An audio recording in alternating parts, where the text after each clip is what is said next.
두 눈을 감고 100년 전의 하늘을 떠올려 보겠습니다. 그 하늘 아래에 누군가는 웃음 대신 눈물을 삼켰고 편안함 대신 목숨을 걸었습니다. 그 시절 누군가는 가족의 품을 뒤로하고 길을 나섰습니다. 누군가는 고향의 흙냄새를 끝내 다시 맡지 못했지요. 짧고도 강력했던 18년의 삶을 산 유관순. 1902년 12월 충청남도 천안의 마을에서 유관순은 태어납니다. 부모는 농사를 지으며 자식들을 가르치려 했었고, 유관순은 어릴 적부터 밝고 명랑한 성격에 총명하다는 칭찬을 많이 들었습니다. 집안 형편은 넉넉하지 않았지만 부모는 배움의 힘, 그것을 믿었고 그녀는 한글과 한문을 배우며 부지런히 자랐습니다. 그녀는 이후 이화학당에 입학하며 서울로 올라왔죠. 당시 이화학당은 조선 여성들이 새로운 학문과 사상을 접할 수 있는 몇 안 되는 공간이었습니다. 거기서 유관순은 세계 정세, 근대 학문, 그리고 무엇보다 나라의 주권이 얼마나 소중한지 배웠습니다. 1919년 파리강 화회의 소식이 조선 땅에도 전해집니다. 민족 대표 33인은 3월 1일 독립선언서를 발표하기로 했고, 그날은 곧 전국적인 만세운동의 불씨가 됩니다. 이화학당에서도 학생들이 비밀리에 움직였고, 유관순 역시 그 중심에 있었습니다. 3월 1일 그녀는 서울 탑골공원에서 시작된 만세 시위에 참여합니다. 태극기를 들고 대한독립 만세 외치는 군중 속 어린 여학생의 목소리도 섞여 있었습니다. 일본 경찰과 헌병의 곤봉이 휘둘려도 물러서지 않았고, 그날 이후 그녀의 삶은 완전히 달라집니다. 3.1 운동이 전국적으로 퍼지자 이화학당은 휴교령이 내려졌습니다. 유관순은 고향 천안으로 내려갔지만 거기서 멈추지 않았죠. 오히려 이제는 내가 앞장서야 한다. 그 결심을 굳힙니다. 그녀는 아운의 장터에서 4월 1일에 대규모 만세운동을 열기로 합니다.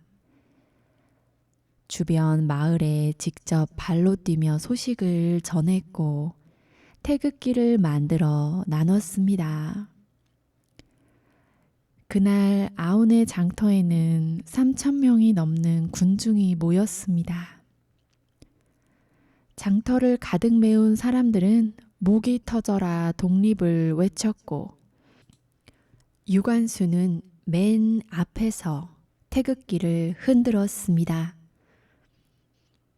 그러나 일본 헌병과 경찰은 무자비했죠. 총성이 울렸고 수많은 사람들이 쓰러졌습니다. 그 자리에서 유관순의 부모도 총탄에 맞아 순국했습니다. 부모의 시신 곁에서 피를 흘리며 쓰러진 군중을 보면서도 그녀는 다시 일어나 만세를 외쳤습니다. 그날로 인해 아온의 장터는 피로 물들었고 유관순은 체포되어 서대문 형무소로 끌려갑니다.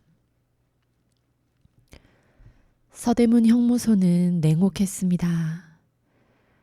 조사와 고문이 이어졌고 일본 경찰은 유관순에게 누가 시켰느냐 캐물었습니다. 그러나 그녀는 나라 잃은 백성이면 누구나 해야 할 일을 했을 뿐이라 말하며 이름 한자 바꾸지 않았습니다. 그녀는 수감 중에도 다른 재소자들과 함께 독립만세를 불렀고 일본 간수들의 폭행과 탄압에도 굴하지 않았습니다. 작은 체구였지만 그 목소리는 옆방 그리고 감옥 담장 너머까지 울려 퍼졌습니다. 서대문 형무소에서의 생활은 정말 혹독했습니다. 하루 한 끼도 안 되는 음식을 받으며 겨울엔 이불도 없이 떨었고 여름엔 찌는 듯한 더위와 벌레에 시달렸습니다. 하지만 그녀는 옥중에서 동료들과 시를 나누고 애국가를 부르며 서로를 위로했습니다. 감옥 안에서도 그녀의 눈빛은 늘 반짝였다고 전해집니다. 우리가 살 날은 짧아도 우리 후손은 자유를 누릴 것이라고 말하곤 했다고 합니다. 1920년 9월 28일 유관순은 20도 되지 못한 나이에 서대문 형무소에서 옥사합니다. 혹독한 고문과 열악한 환경 속에서도 그녀는 끝까지 대한 독립 만세를 외쳤습니다. 그녀의 시신은 가족에 의해 고향 천안으로 돌아와 부모 옆에 묻혔습니다. 유관순 열사의 삶은 짧았지만 그 울림은 길게 남아 있습니다. 그녀는 화려한 무기나 권력을 가졌던 것이 아니었죠. 오직 한 장의 태극기 그리고 꺾이지 않는 의지만이 그녀의 전부였습니다. 그녀의 목소리는 지금도 봄바람처럼 우리 곁을 스칩니다. 나라를 사랑하는 마음에는 나이가 없고 힘의 크기도 따로 없다. 그 믿음이 오늘 우리의 심장을 두드립니다. 그 힘든 상황들이 머릿속에서 자꾸 상상이 되네요.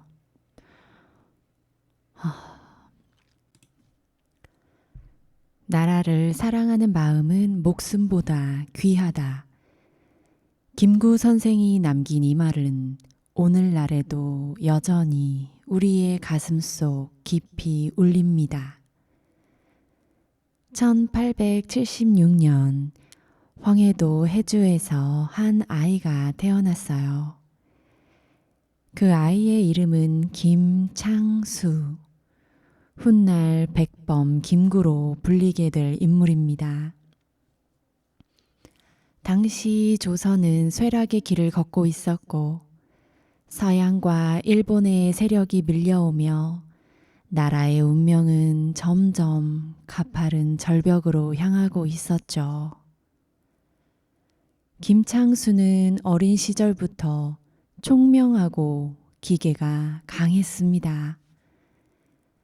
그는 16 나이에 과거 시험을 치를 만큼 학문에 능했지만 세상 돌아가는 모습을 보며 글만 읽어서는 나라를 지킬 수 없다는 사실을 일찍 깨달았습니다. 그러던 중 그의 인생을 바꾸는 사건이 찾아옵니다. 1896년 명성황후 시해 사건 이후 황해도 안악에서 일본군 장교를 살해한 치하포 사건이 일어납니다. 그 장교는 조선 사람을 모욕하며 조국을 짓밟고 있던 일본인 김창수는 일본군의 횡포에 분노하여 그 장교를 처단했고 결국 체포되어 사형 선고를 받습니다. 그러나 이후 감형되어 옥살이를 하던 중 청나라로 탈출하게 됩니다.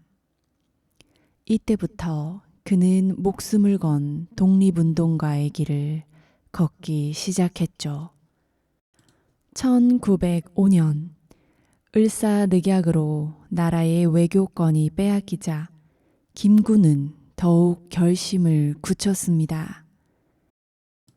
1907년 그는 신민회와 같은 비밀 결사에 가담하며 항일 활동을 전개합니다. 그리고 1919년 드디어 역사적인 3.1운동이 일어났습니다. 그 함성을 들은 김구는 곧바로 중국 상하이로 향합니다. 그곳에서 그는 대한민국 임시정부에 합류했고 훗날 임시정부 주석이 되어 독립운동을 이끄는 중심 인물이 됩니다. 김구의 독립운동은 단순히 무기를 들고 싸우는 것에 그치지 않았습니다. 그는 교육과 외교, 군사력을 모두 아우르는 지도자로서 중국 충칭에서는 한국 광복군을 창설하여 일제와 싸울 준비를 했습니다. 또한 그는 국제사회에서 한국의 독립을 호소하며 광복 이후에 통일된 조국을 그렸습니다. 하지만 해방의 기쁨은 오래가지 않았습니다. 1945년 광복 후 조국은 남과 북으로 갈라질 위기에 처해 있었습니다. 김구는 이를 막기 위해 1948년 평양까지 직접 올라가 김일성과 회담을 갖기도 했지만 냉전의 벽은 너무 높았죠. 그럼에도 그는 끝까지 하나 된 나라를 꿈꾸었습니다. 1949년 6월 경교장에서 김구 선생은 암살당합니다. 그의 나이 74살. 마지막 순간까지도 그는 나라를 걱정하며 젊은 세대에게 독립과 통일의 꿈을 이어가 달라고 당부했습니다. 김구 선생의 자서전 백범일지에는 이런 구절이 있습니다. 내가 원하는 조국은 단지 부강한 나라가 아니라 높은 문화와 인격이 넘치는 나라다. 그가 바라던 조국은 단순한 독립이 아니라 사람다운 삶이 존중되는 나라였습니다. 그 꿈은 아직도 완전히 이루어지지 않았지만 오늘 우리가 누리는 자유와 평화는 분명 그의 헌신 위에 서 있습니다. 오늘 하루를 마무리하는 이 밤에 우리가 김구 선생에게 빚진 것은 단지 역사 속의 존경이 아니라 그의 꿈을 이어가는 우리의 책임이라는 것을 생각해 보는 것도 좋을 것 같아요. 1932년 1월 도쿄의 한 거리. 일본 천황이 탄 마차 행렬이 조용히 다가오고 있었습니다. 그 순간 하얀 눈발 사이로 터진 폭탄 소리. 이 사건은 전 세계 신문에 실렸고 한 조선 청년의 이름을 역사에 깊이 새겼습니다. 그 이름 이봉창. 그는 한성부, 지금의 서울에서 태어났습니다. 그의 집안은 넉넉하지 않았고 어린 시절부터 가난과 차별 속에 자라야 했습니다. 일제 강점기, 조선인이라는 이유만으로 어디서나 모욕을 당하던 시절이었습니다. 젊은 그는 생계를 위해 일본으로 건너갔죠. 그곳에서 그는 공장 노동자로 자벽부로 일하며 하루하루를 버텼습니다. 하지만 그에게 돌아오는 것은 일본인들의 멸시와 조롱뿐이었습니다. 조센징, 그 모욕적인 단어는 그의 귀에 비수처럼 꽂혔습니다. 이봉창은 처음에는 조용히 참고 살았습니다. 그러나 시간이 지날수록 가슴 속에서 무언가 뜨겁게 끓어오르고 있었습니다. 이대로는 안 된다. 내 손으로 이 억압을 끝내야 한다. 1929년 그는 우연히 상하이에서 활동하던 김구 선생을 만납니다. 그 순간 그의 인생은 완전히 바뀝니다. 김구는 그의 눈빛 속에서 결심을 읽었습니다. 김구는 그에게 이렇게 물었죠. 목숨을 바칠 각오가 되어 있나? 이봉창은 잠시도 망설이지 않고 고개를 끄덕였습니다. 그때부터 그는 임시정부의 지시에 따라 특수 임무를 준비하게 됩니다. 그 임무는 바로 일본 천황 암살. 그는 상하이에서 폭탄 투척 훈련을 받았습니다. 그리고 임무 수행을 위해 일본으로 잠입했습니다. 1932년 1월 8일 도쿄 히비야 공원 부근, 일본 천황 히로히토가 신령 군사 사열을 위해 나오는 날이었습니다. 하얀 옷을 입은 이봉창은 군중 속에 섞여 있었죠.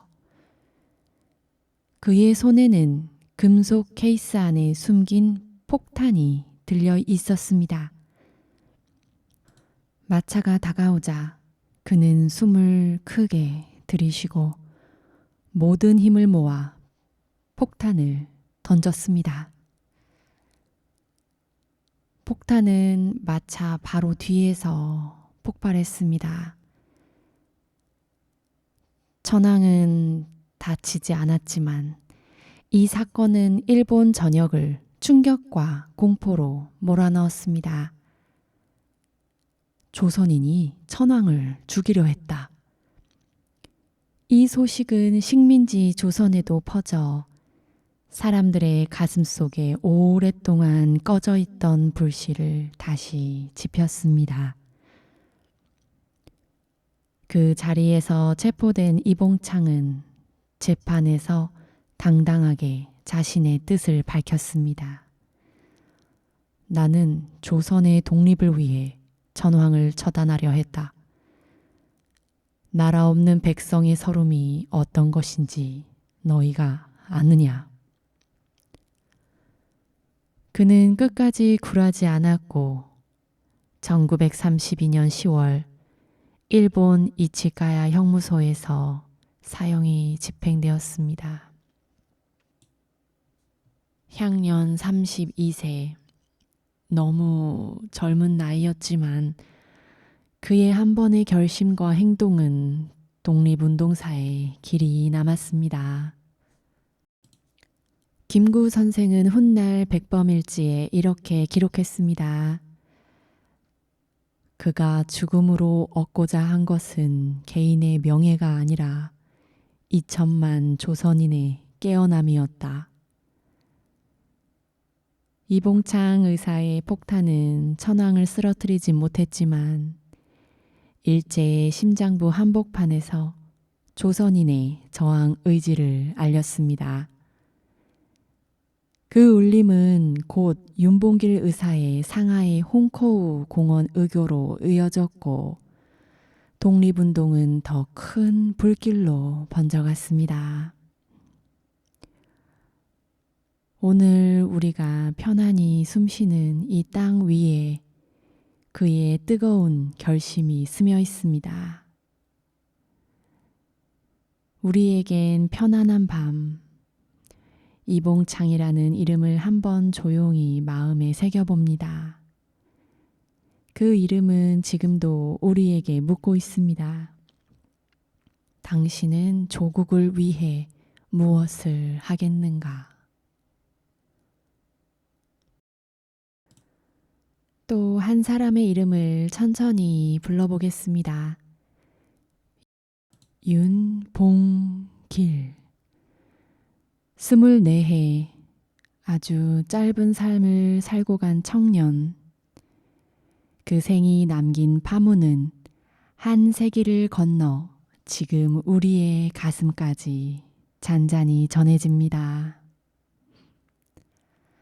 1908년 여름 충청남도 예산에서 한 아이가 태어났죠.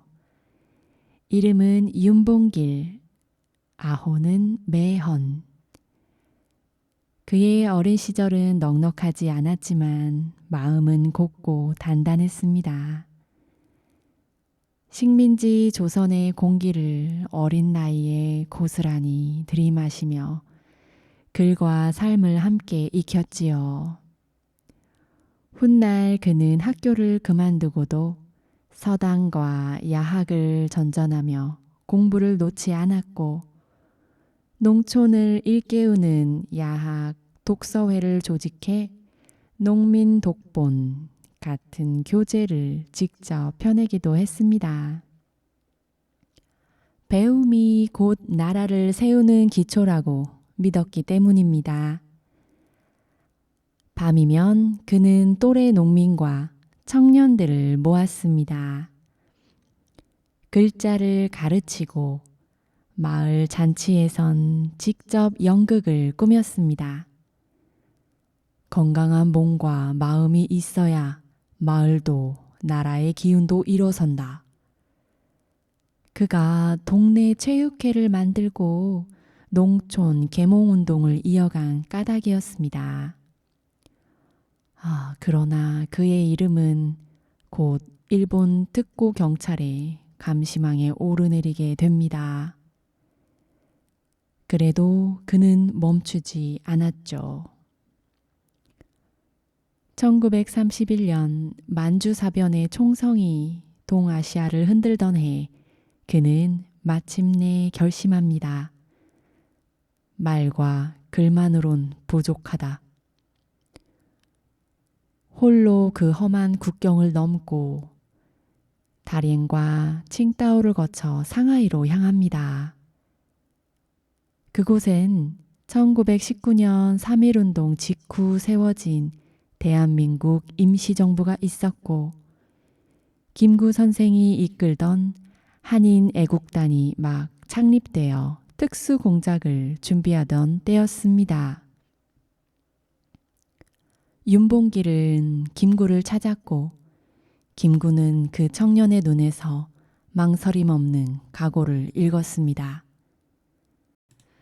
임시정부는 세계의 조선인의 의지를 알릴 결정적 행동을 고민하고 있었습니다. 1932년 1월 이봉창 의사의 사쿠라나분 의거가 실패로 끝났지만 그 울림은 컸습니다. 이제는 심장부를 향해야 한다. 한인 애국단은 다시 계획을 세웁니다. 표적은 상하이, 그리고 일본의 권력 핵심부가 모이는 홍커우 공원 기념행사였습니다. 그날은 일본 천황의 생일을 기리는 행사날이었죠. 상하이 일본군의 사열과 축사가 이어지고 수만 명의 관중이 운집했습니다. 윤봉길은 군중 속으로 스며들었습니다. 손에는 도시락 모양과 물병 모양으로 위장한 2개의 폭탄. 그는 외교사절이 무대를 떠나 민간인 피해가 최소화될 순간을 기다렸습니다.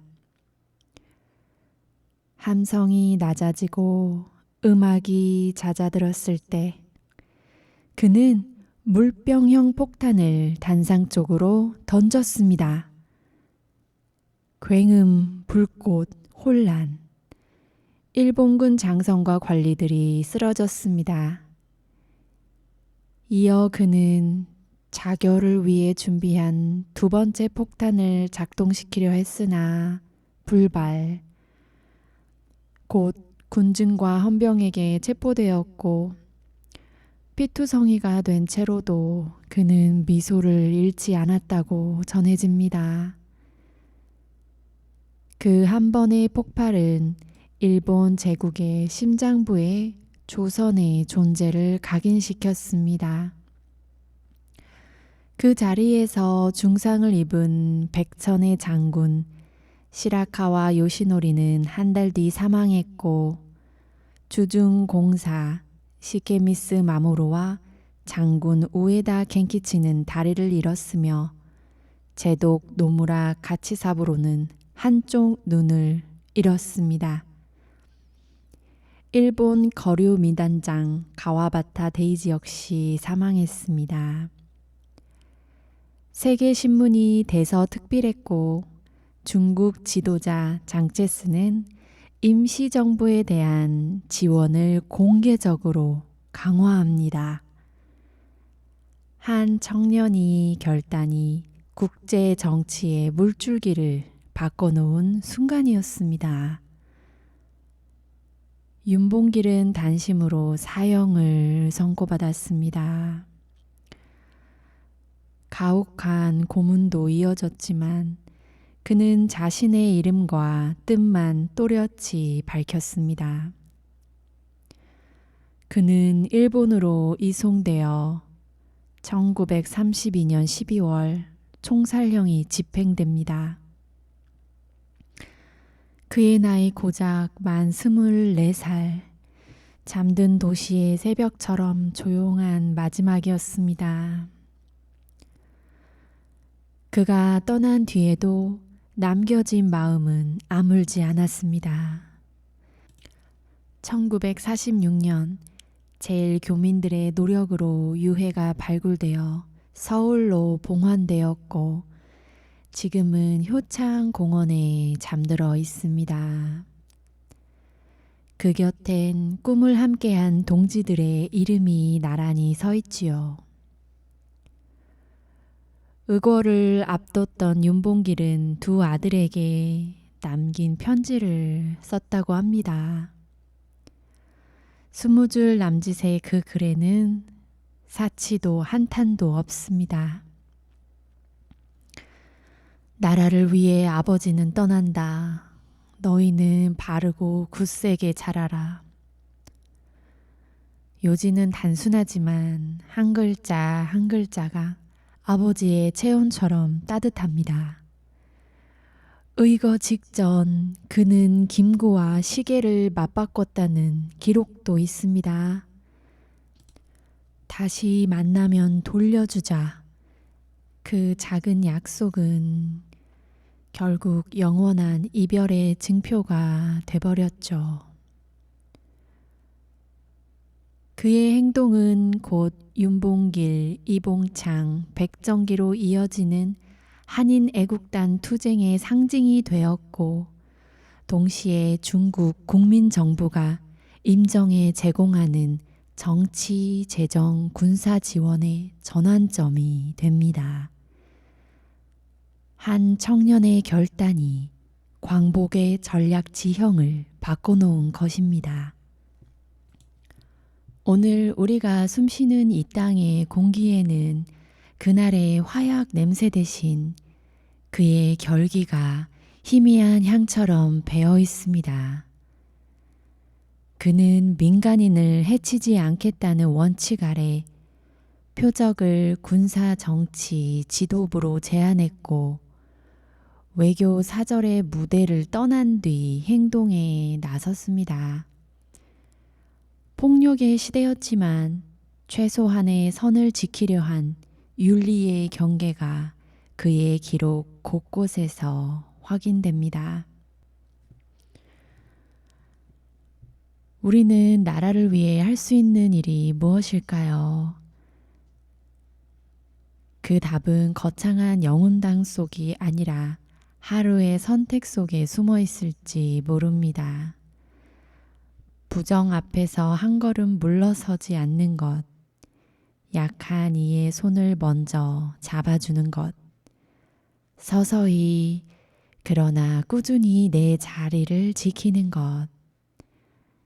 윤봉길 의사는 우리에게 묻습니다.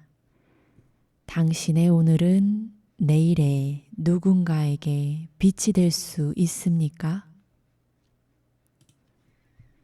젊은 나이에 다들 목숨을 바치고 열심히 조국을 위해 독립운동을 한 분들이 정말 대단하고 위대합니다. 이번에는 동양 평화를 꿈꾼 사나이 안중근 1909년 10월 하얼빈역 플랫폼 차가운 바람이 스치고 사람들의 발걸음이 분주히 오가는 그 순간 짙은 코트 차림의 한 사나이가 천천히 주머니 속 권총을 쥡니다. 그리고 단호한 발걸음으로 역사에 남을 한 발을 쏩니다. 그는 황해도 해주에서 1879년 태어났죠.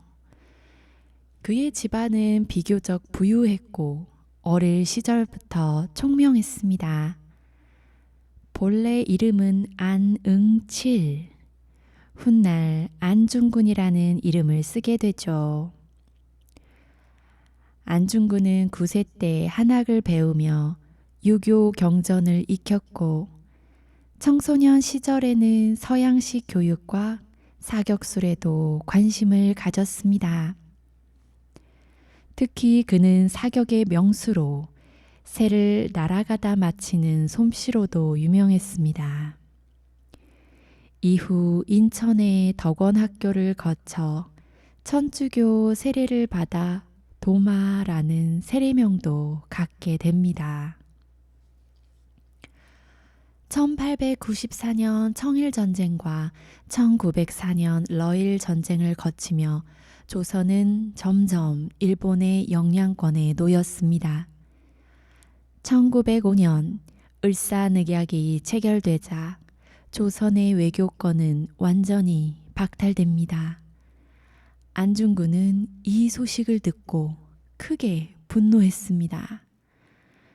그는 교육과 계몽운동이 나라를 살린다고 믿었고 함경도 등지에 학교를 세워 아이들을 가르쳤습니다. 그러나 일본의 압박은 점점 거세졌고 무력으로라도 나라를 지켜야 한다는 생각이 굳어졌죠. 1907년 고종이 강제로 퇴위당하고 군대마저 해산됩니다. 안중근은 그 길로 의병 부대에 참여해 일본군과 싸웁니다. 이후 연해주로 건너가 독립운동가들과 뜻을 모으고 무장투쟁 계획을 세웁니다. 그의 표적은 단순한 군인이나 관리가 아니었습니다. 그가 주목한 인물은 바로 이토 히로부미. 조선의 주권을 빼앗고 대한제국의 멸망을 앞당긴 장본인이었죠.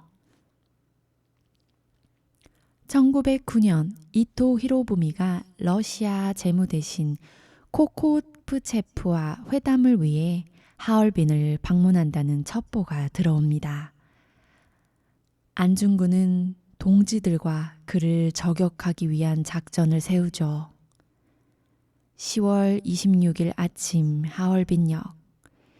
이토가 러시아 측 인사들과 악수를 나누고 플랫폼을 걷는 순간 안중근은 침착하게 권총을 꺼내 세 발을 발사합니다.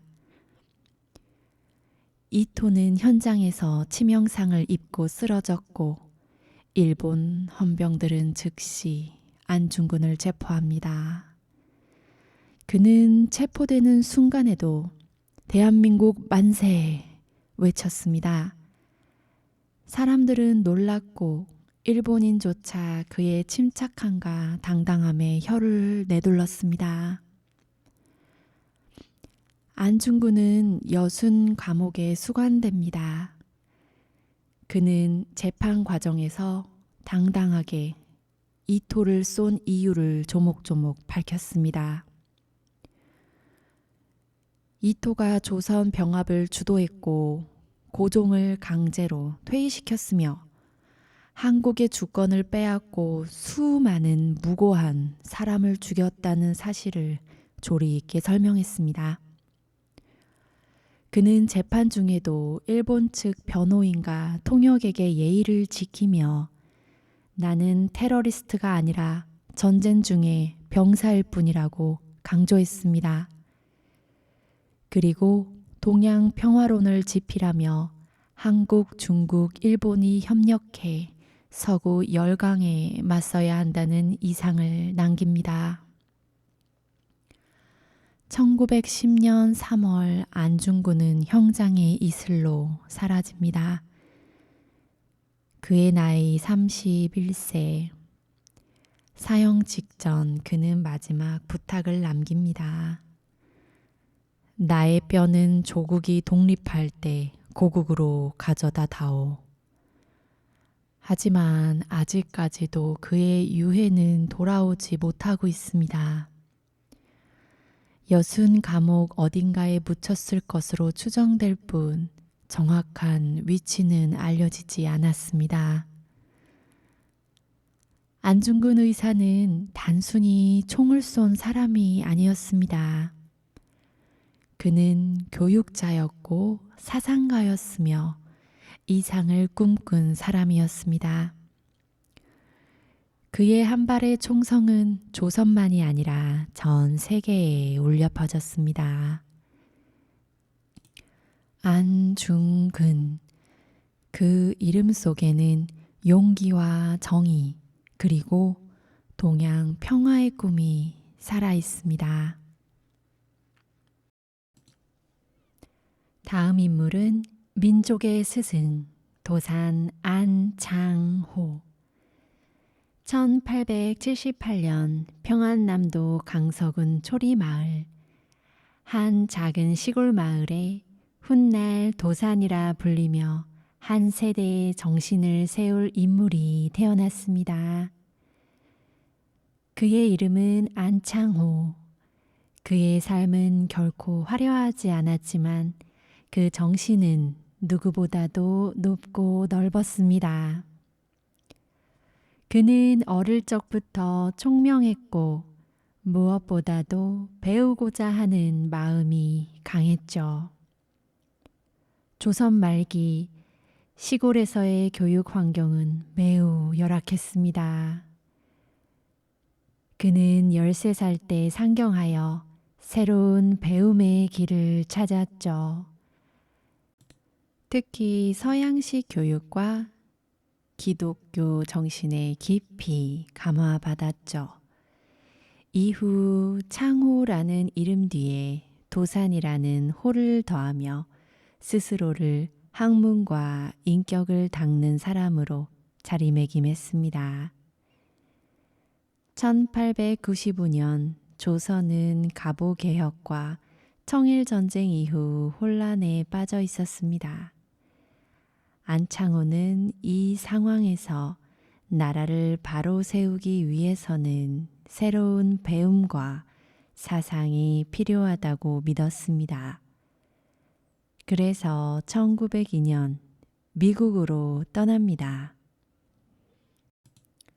그곳에서 그는 샌프란시스코, 로스앤젤레스 등지에서 유학생, 노동자, 그리고 교민들을 만나 민족 계몽운동의 씨앗을 심었습니다.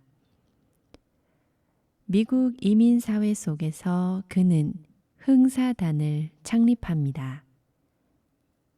흥사단은 단순한 모임이 아니라 청년들의 인격을 수양하고 공동체의 정신을 함양하는 민족운동 조직이었습니다.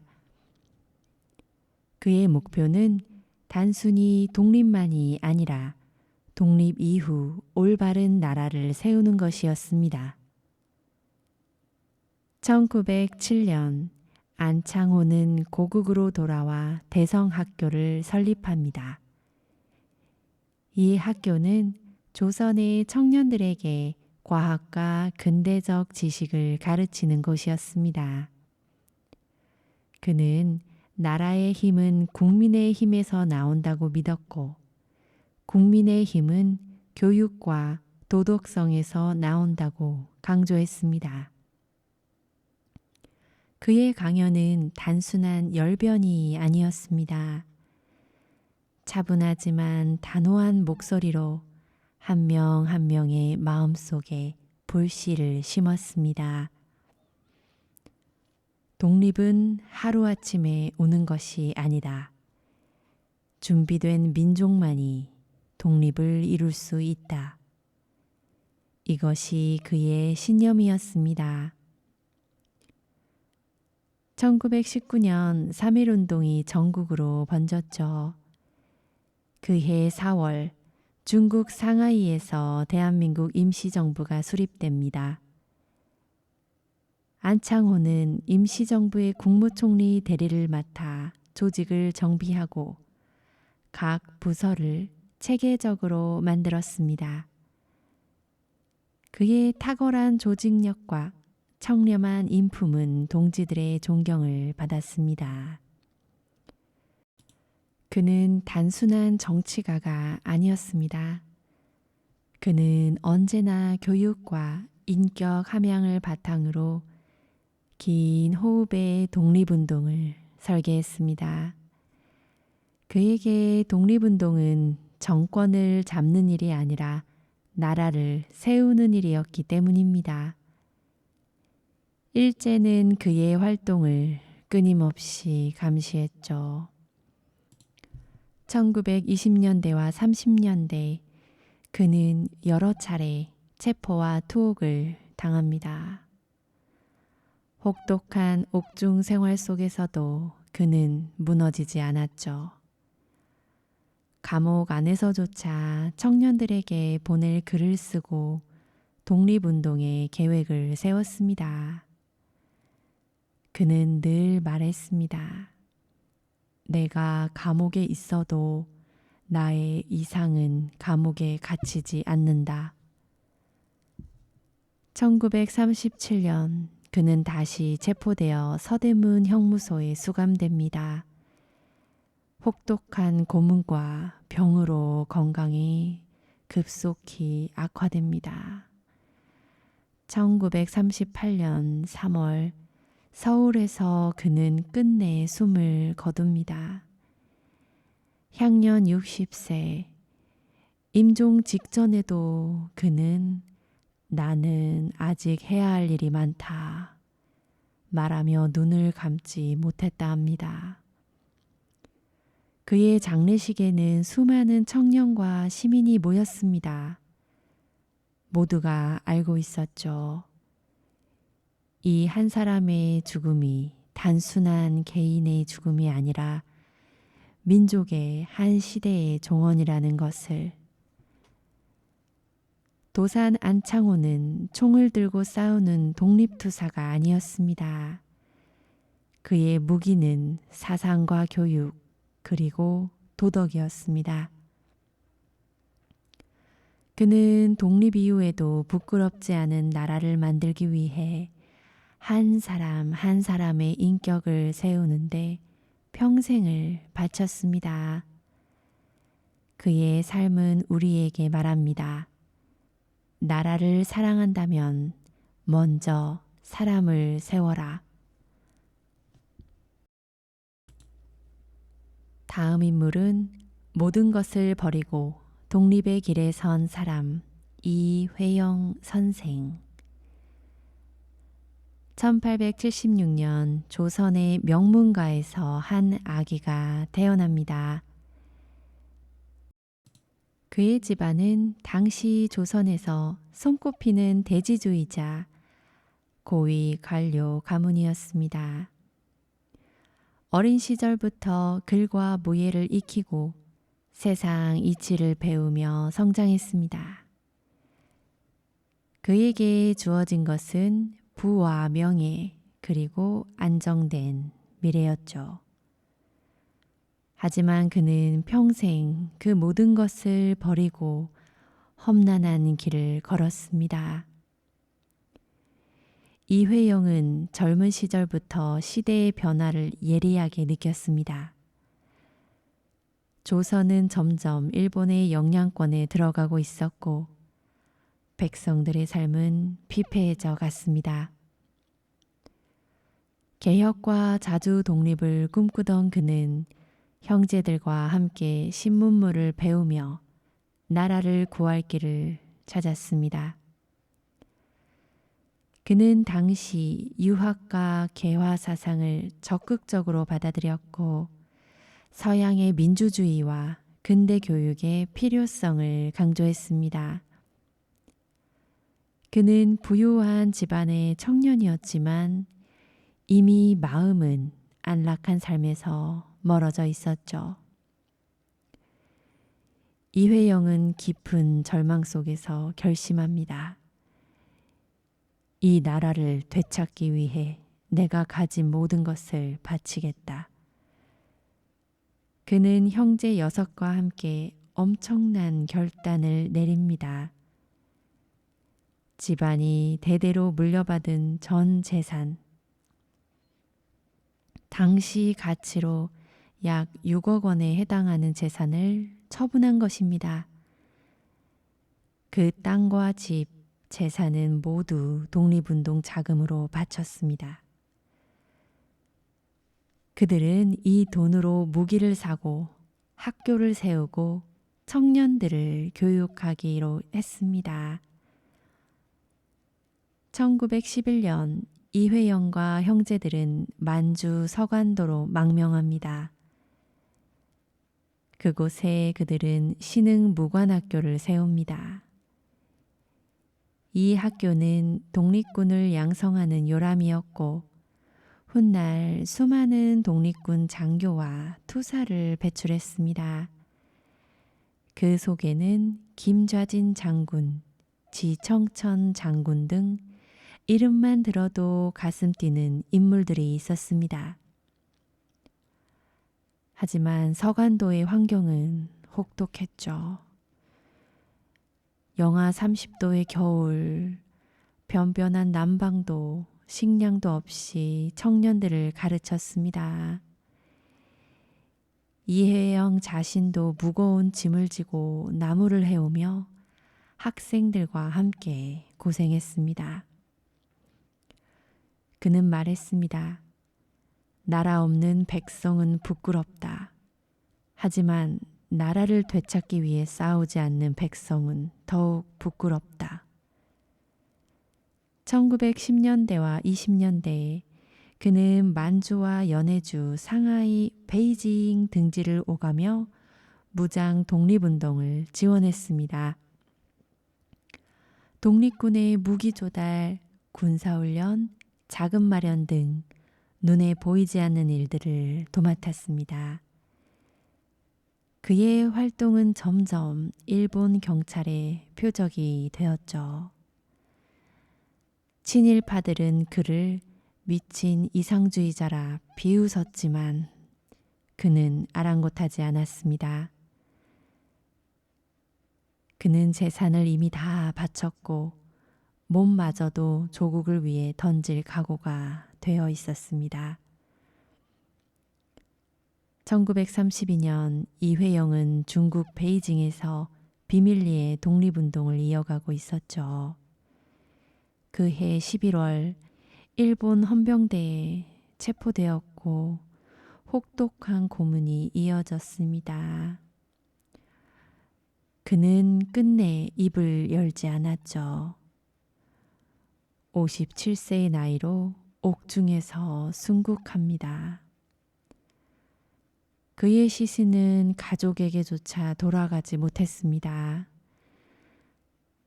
장례조차 치르지 못한 채 그는 역사의 어둠 속으로 사라졌습니다. 이회영의 죽음 뒤에 남은 것은 빚뿐이었습니다.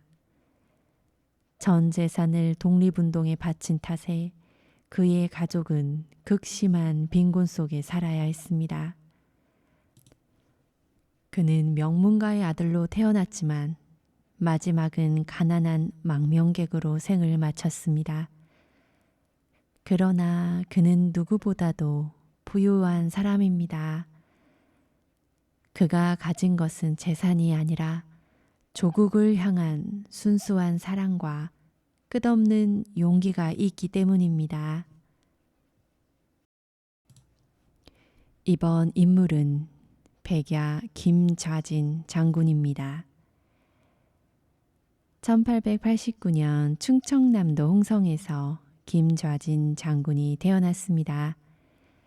그는 부유한 집안의 자제로 어려움 없이 자랄 수 있었습니다. 그는 어린 시절부터 기계가 남달랐고 힘없는 농부들이 지주의 횡포에 시달리는 모습을 보며 가슴 속에 불의를 참지 못하는 성격이 자리를 잡았습니다. 17세 무렵 일본이 대한제국의 주권을 서서히 빼앗아가는 과정을 보며 그는 더 이상 북위 영하만을 쫓을 수 없다고 느꼈습니다.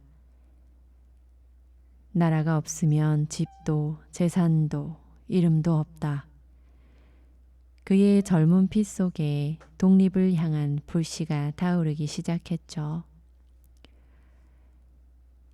김좌진은 모든 재산을 팔아 만주로 향합니다.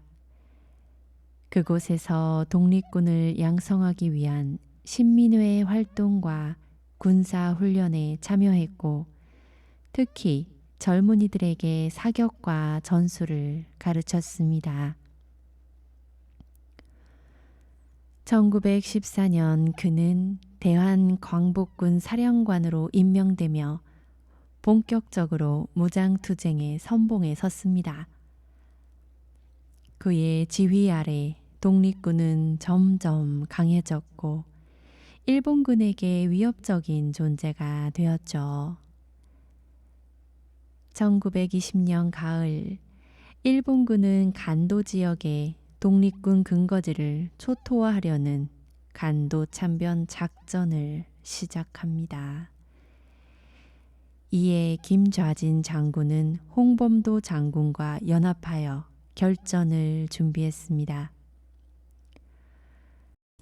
전투 전날 밤 장군은 부하들에게 말했습니다.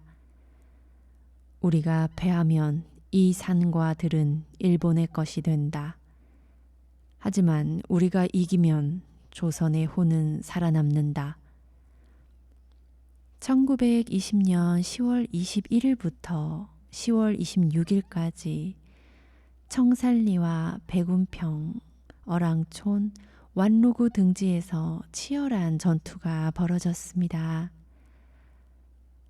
고작 3,000명의 독립군이 게릴라 전술과 지형을 이용해 2만 명에 달하는 대규모 일본 정규군을 무너뜨렸습니다. 특히 백운평 전투에서 김좌진 장군은 기습전과 포위망 붕괴 작전을 성공시키며 일본군 1천여 명을 사살하는 대승을 거두었습니다. 청산리 대첩은 무장 독립군이 일본군을 정면으로 꺾은 전투로 이후 독립군의 사기를 크게 올렸고 일본군에게도 치명적인 타격을 주었습니다. 하지만 청산리의 승리 이후 독립군은 일본의 보복인 간도 참변을 피해 러시아로 이동해야 했습니다. 장군은 그곳에서 훈련과 무기 확보에 힘쓰며 재기를 준비했죠. 그러나 1930년 불운하게도 동지들 사이의 사상적 갈등 속에서 그는 암살당하고 말았습니다. 너무나 안타까운 죽음이었습니다. 그의 무덤은 만주 땅에 남았지만 그가 남긴 이름과 용기는 조국의 산천에 깊이 새겨져 있습니다. 백야 김좌진, 흰 서리처럼 맑고 강철처럼 단단했던 사람. 그는 말했습니다. 독립은 결코 남이 주지 않는다. 우리가 쟁취해야 한다. 청산리의 메아리는 오늘도 우리 가슴 속에서 울리고 있습니다. 오늘 우리가 걸어온 이 시간은 한 사람 한 사람의 삶과 숨결을 따라가는 길이었습니다. 그 길 위에서 우리는 이름 뒤에 숨은 뜨거운 눈물과 조용한 결심, 그리고 굳은 의지를 보았죠. 어떤 이는 먼 타국에서, 어떤 이는 차가운 감옥에서, 그리고 어떤 이는 고향 땅, 골목 어귀에서 누구도 알아주지 않아도 그 누구도 박수 쳐주지 않아도 그분들은 나라를 향한 마음 하나로 모든 것을 바쳤습니다. 오늘 이 이야기를 들은 우리는 비록 그분들과 같은 시대를 살진 않았지만 그분들이 남긴 발자국을 따라 걷고 있습니다. 먼 하늘 끝에서 불어오는 바람이 우리를 잊지 말아달라 속삭입니다. 그 목소리는 결코 슬프기만 하지 않습니다. 자랑스럽고 뜨겁고 그리고 따뜻합니다. 우리가 기억하고 또 전한다면 그분들의 꿈은 계속 살아 숨쉴 겁니다. 역사는 기억하는 자의 것이며 미래는 실천하는 자의 것입니다. 그 정신을 이어가는 것, 그것이 오늘을 사는 우리가 해야 할 또 다른 독립운동입니다. 오늘 이야기를 읽으면서 제가 많이 삭제한 내용들이 많습니다. 그 부분은 일본군의 그 고문, 혹독한 감옥 생활 등 읽으면서 너무 화가 나고 눈물이 자꾸 나려고 하더라고요. 우리 구독자님들도 잠들기 전에 화가 나거나 눈물을 흘리면 안 되시니까 그 부분들을 많이 지웠습니다. 오늘도 긴 하루셨죠? 저도 다양한 일들이 있었어요. 참 수고 많으셨습니다. 기쁜 일도 아쉬운 일도 모두 고이 접어 오늘이라는 상자에 넣어둡니다. 나만의 작은 평화 속으로 천천히 걸어가세요. 내일은 오늘보다 조금 더 따뜻하고 조금 더 빛나는 하루가 될 거예요. 별빛이 여러분들의 꿈을 지켜줄 겁니다. 그리고 나 오늘 잘 버텼다. 그렇게 스스로에게 말해주시길 바랍니다. 고단한 하루 끝, 기분 좋은 꿈 꾸시고 편안한 밤 되세요. 안녕히 주무세요.